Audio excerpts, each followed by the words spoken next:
A paz do Senhor para todos. A nossa lição de hoje é a lição de número 5 do segundo trimestre do ano de 2022, que tem por título: O casamento é para sempre.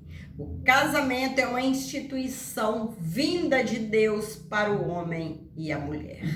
Antes do casamento, eram duas pessoas, eram duas carnes. A partir do casamento, se tornaram uma só carne. Deus, ele deseja que todo casamento seja vitalício. Somente a morte separe. Deus, ele deseja que o homem se ajunte com sua mulher, tenha filhos, construa sua família e sirva a Deus com alegria, juntamente com sua família. O texto áureo que se encontra em Mateus 19:6. Assim, não são mais dois, mas uma só carne. Portanto, o que Deus ajuntou, não separe o homem. A verdade prática, a vontade de Deus para o casamento é que lhe seja vitalício. Na continuidade do Sermão do Monte, Jesus condena o adultério. No Sermão do Monte, em que Jesus evidencia a justiça e o caráter do discípulo acima da postura dos escribas e os fariseus, a preservação do casamento foi muito bem destacada. Ao evocar o 7º mandamento, não adulterarás, Êxodo 20:14. A intenção do mestre Jesus é colocar o casamento no seu devido lugar, como foi designado pelo próprio Deus. Na continuidade do seu ensino, Jesus expressa que tudo começa no coração. Assim cai por terra as teorias quanto ao divórcio que pensam o divórcio, as evasivas criadas por aqueles que pensam em se separar do seu cônjuge, visto que os que realmente são dominados pelos valores ensinados por Cristo procuram em tudo a preservação da pureza, da vida conjugal e do verdadeiro lar cristão. Aquele que tem compromisso com a palavra de Deus. Aqueles que conhecem o ensinamento de Jesus. Aqueles que querem andar no caminho de Jesus, obedecer a Jesus. Fazem de tudo para que o lar seja repleto de união. Foge do pecado, de tudo que possa vir tentar destruir a união, tentar destruir a união da família. Todos que prezam a vida em Cristo. Jesus esclarece que não há espaço para uma vida dupla, como deseja uma sociedade degenerada. Jamais se deve pensar que as ordens divinas em relação ao adultério fossem pesadas demais. Na verdade, por meio dessas prescrições da lei, o que se colimava era preservar o casamento, a fidelidade conjugal, a família, preservar uma família unida. Para Jesus, a gênese do adultério está no coração, começando com um olhar cobiçoso e pensamentos impuros que levam à prática sexual ilícita. O posicionamento do mestre vai além de tudo que no Antigo Testamento era permitido ao homem. divorciar-se de sua mulher. Cristo vai ao cerne da questão e fala de um coração profano e contaminado, capaz de olhar cobiçosamente para uma mulher sem motivo, conceder carta de divórcio à esposa. No seu sermão, Jesus evidencia a importância de homens e mulheres absterem-se de pensamentos impuros, tanto fora como dentro do casamento, pois é dessa forma que se consegue manter a pureza em 3 níveis, que são o sexual, moral e social. Precisamos ter a consciência de que, perante Deus, como bem expressou Cristo, uma intenção errada é tão pecaminosa quanto um ato. Por isso, devemos sempre buscar os pensamentos puros e bons, como está em Filipenses 4:8. O adultério sempre é prejudicial para a estrutura familiar. E qualquer infidelidade no relacionamento a 2 sempre será ruim, pois gera desconfiança, gera feridas emocionais, desvalorização, desrespeito, fraqueza e queda na vida espiritual. Por isso é importante evitar a prática do ato, como os pensamentos indevidos. O servo de Deus precisa fugir desses pensamentos, não ter esses pensamentos pecaminosos que vão levar o homem à destruição. Além disso, os prejuízos espirituais são ainda maiores. Não havendo pureza em seus pensamentos, nem havendo lealdade com seu cônjuge, o relacionamento entra em perigo e deturpa a mente do cristão, que, tendo a mente de Cristo, só deve pensar em coisas boas, coisas que vêm do alto, coisas que agradam a Deus, que edificam sua vida espiritual. O adultério deve ser evitado a todo custo, pois suas consequências são devastadoras. Além de ser pecado, fere a santidade de Deus, e Deus não se agrada nisso. Deus não se agrada com o pecado, com uma vida deturpada. Deus fez o homem para viver uma vida de retidão, longe do pecado. O pecado não está restrito apenas no ato, mas também em pensamentos impuros, pensamentos malignos, cuja fonte é o coração. Do hebraico, coração fala do homem interior, mente, vontade, alma, inteligência. Trata-se do lugar dos desejos, das emoções e das paixões. No seu aspecto figurativo, o coração refere-se ao caráter moral. Um cristão que tem o coração transformado tem um viver totalmente diferente, visto que seu coração é regido pela palavra de Deus. É sabido por todos que o homem é o que ele pensa, é o que ele sente. Os pensamentos e ideias que estão no seu homem interior são os motores que colocam em ação todo o seu corpo e são determinantes para a sua conduta.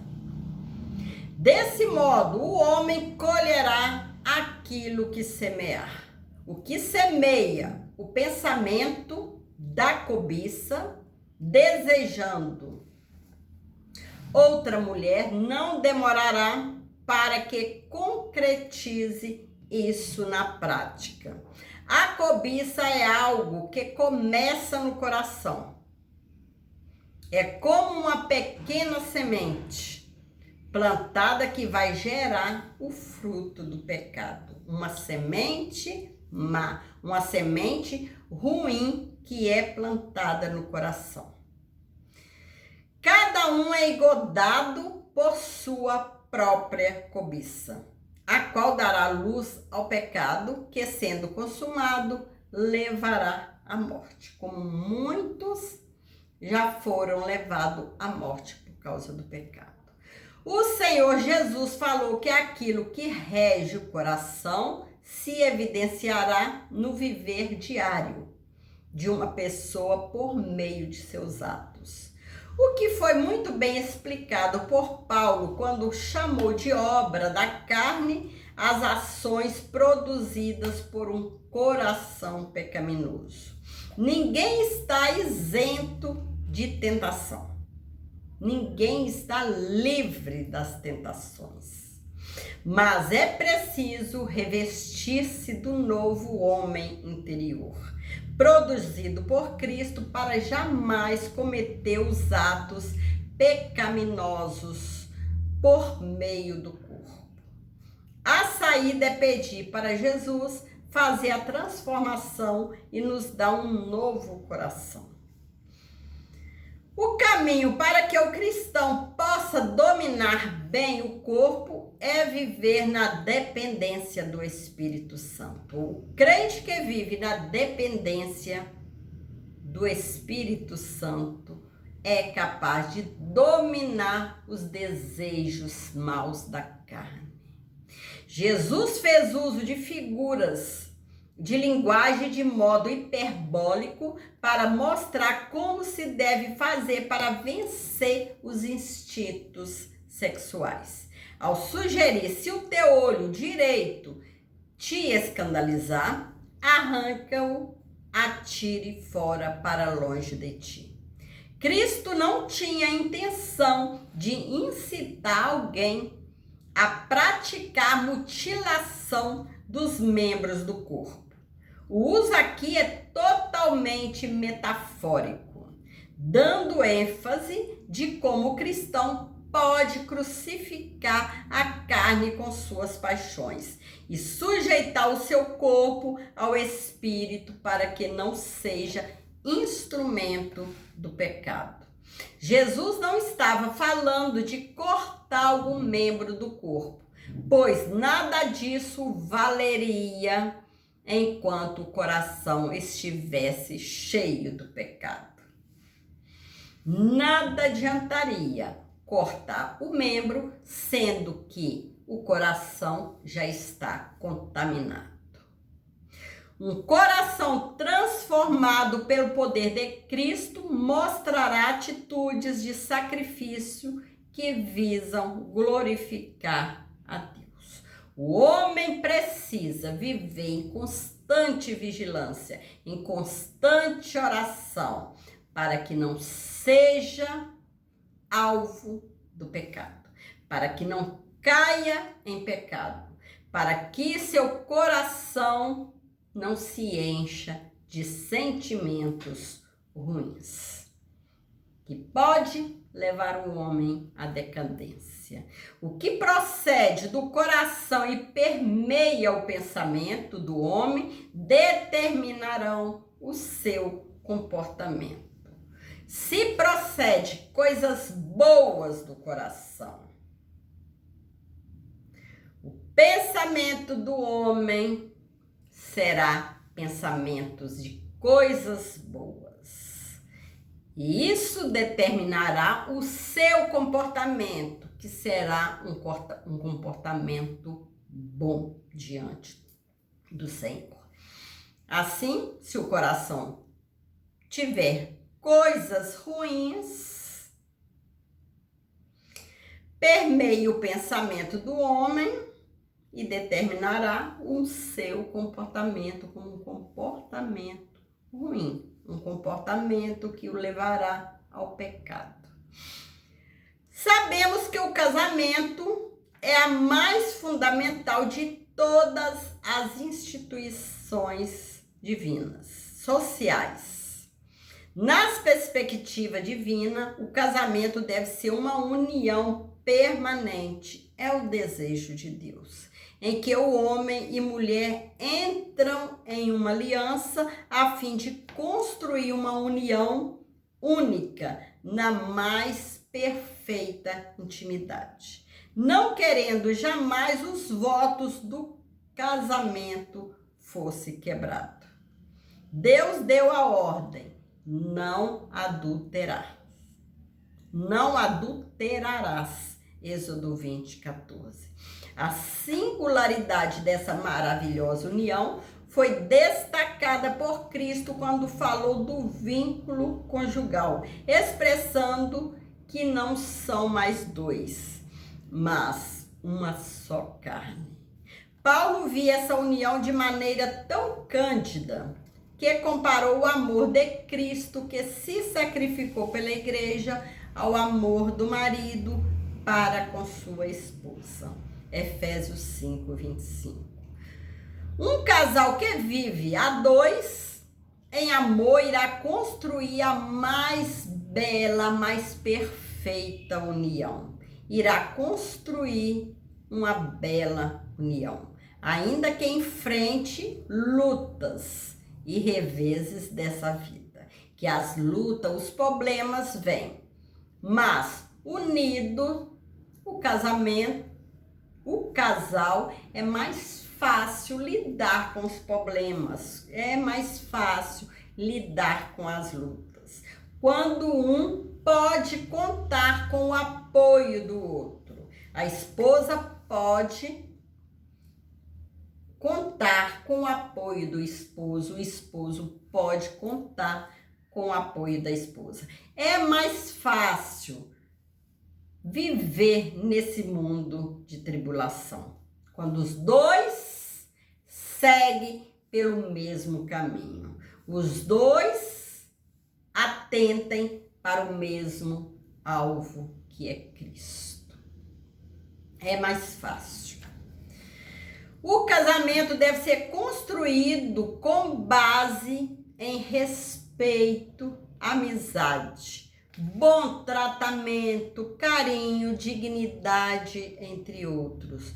Como bem disse o apóstolo Pedro, se tudo isso estiver presente no casamento, ele será para sempre. O casal cristão tem conhecimento de que no aspecto espiritual, ambos são iguais.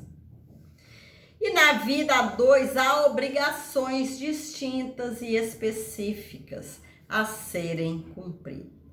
A união sexual é outro fator preponderante que deve ser levado em consideração no casamento. Ele deve ser desfrutado pelo homem e pela mulher casados em uma intimidade mais profunda. O verbo coabitar fala de relação sexual dentro do casamento, como está em Gênesis 4:25, tratada pela Bíblia como algo digno. Hebreus 13:4. O casal cristão é consciente de que jamais deve usar o sexo como fazem os ímpios, sem amor, carinho, respeito, tão somente para dar vazão às suas lascívias. Portanto, o casal que deseja que seu casamento dure para sempre deve estar em comunhão com Deus e ter uma união marcada pelo amor e uma vida sexual regrada e sadia. Na discussão de Jesus com os líderes religiosos, ele destacou as ideias divinas, os ideais divinos sobre o casamento. Isto é, como Deus o havia projetado a fim de que fosse permanente. Há exegetas que gastam tempo e muitas letras para provar que o divórcio era permitido. Buscam elementos históricos nas duas escolas rabínicas de Shammai e Hillel, sendo que a primeira destacava a questão da impureza no aspecto mosaico, a fim do adultério, permitindo a carta do divórcio. A segunda era mais liberal e dizia que qualquer desagrado da parte do marido poderia dissolver o casamento. Contudo, o melhor seria que tais estudiosos gastassem mais o tempo para falar do casamento conforme o propósito eterno, atentando para o princípio de tudo.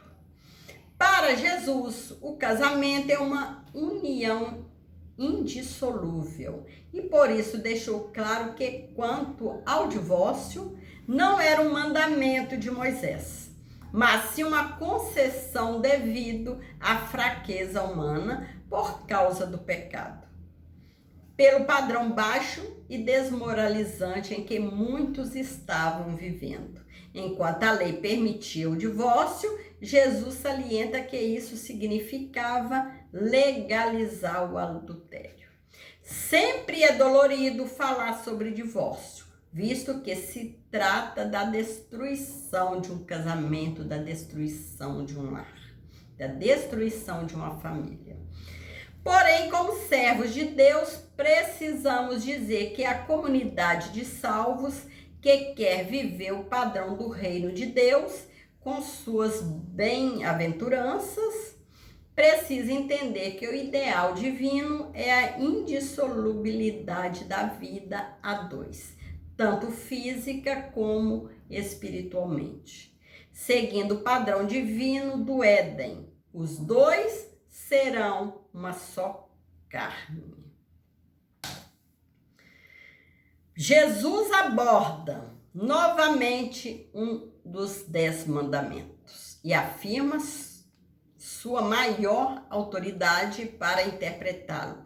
Como alguns dos seus contemporâneos, ele vai a minúcias para restringir essa falta grave. Alguns fariseus fechariam os olhos ou andariam com a cabeça inclinada para não olhar uma mulher. Mas Jesus identifica o coração como a principal parte ofendida do ser humano, pois o coração é a sede da vontade, é a sede da vontade, da imaginação e da intenção da pessoa. Embora os olhos tenham sua parte, Jesus não está condenando a atração sexual natural, mas a luxúria ou desejo lúbrico. A mensagem de Jesus é clara: se a pessoa tratar da intenção do coração, então os olhos cuidarão de si mesmo. Chegamos à conclusão da lição de hoje. Pela palavra de Deus, compreendemos que o casamento é para sempre, mas sua construção depende de uma vivência com Deus, em um relacionamento marcado pelo amor. Frente aos problemas que possam surgir, o caminho não é o divórcio. Os cônjuges devem agir com boa vontade e sacrifício, buscando sabedoria divina para que se volte à verdadeira harmonia com a presença de Jesus. Jesus precisa fazer-se presente na vida de uma família, para que essa família possa continuar unida, caminhando unida, lutando, mas unida, com problemas, mas unida. Deus, Ele agrada de uma família unida, uma família que trabalha junto, uma família que serve a Deus junto. Que Deus possa continuar nos abençoando nessa caminhada rumo ao céu. Que o Senhor possa nos livrar de todas as tentações, que nós possamos continuar em vigilância, em oração, até até que Cristo venha. Fique com Jesus.